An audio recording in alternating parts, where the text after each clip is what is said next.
السلام علیکم د وحدت درنو کتونکو دا وغزه حضرت یوسف د پیښور په خیبر بازار کې موجود ما دا وخت تاسو زما شاته کتلی شئ چې باران وریږي په شیبو باندې نن د می لمړۍ نیټه ده او د موسمیاتو محکمې وینا ده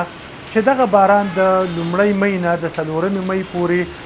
ورېدلی شي د موسمیاتو محکمې چې کوم پیشنګویي کړې ده نو وایي چې د څلورمې می پورې دغه باران د پیښور ترڅنګ سوات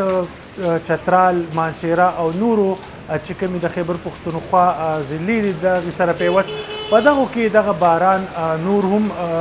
ورېدلی او د دغه باران په وجه باندې د سیلابونو راتللو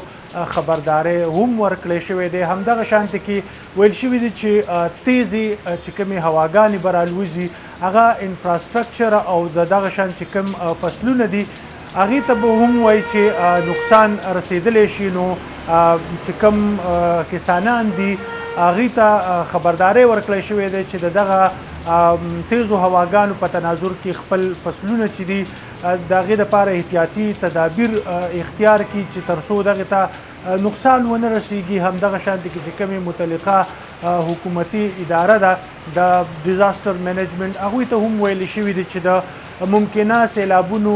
دپاره دې تیاری وکړي چې دغه شانتې کې د سیلاب په وجه چې کوم ممکنه سیلابونه دي د باران په وجه چې هغې په وجه باندې کم نه کم نقصان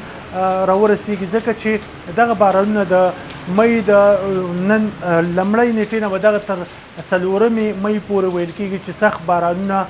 ورېدلی شي او د دې په نتیجه کې بیا سیلابونه هم راوتلی شي. د پیښور صورتحال که موږ خبره وکړو نو دا وخت د باران پس چې دی نو موسم یقینا ګرم موسم و هغه ورسره ډېر خوشګوار شوی دی خو د دې ښکلي موسم سره سره په سړکونو باندې بیا موږ وینو چې په مختلفو مقاماتو باندې اوبه ولاړې دي او خلکو ته په تګ راتګ کې هم مشکلات پیښ دي. نو چې کومه متعلقه اداره ده هغوی ته پکار دي چې دغه د باران نه پس چې کومې باراني اوبه په سړکونو ولاړې دي چې دغه لرې کړي د دې د لرې کولو دپاره انتظامات وکړي چې دغه شانتې کې خلکو ته په تګ راتګ کې ستونزې پیښې نه شي. د کیمرمین محمد خالد سره حضرت یوسف، وحدت نیوز، پیښور.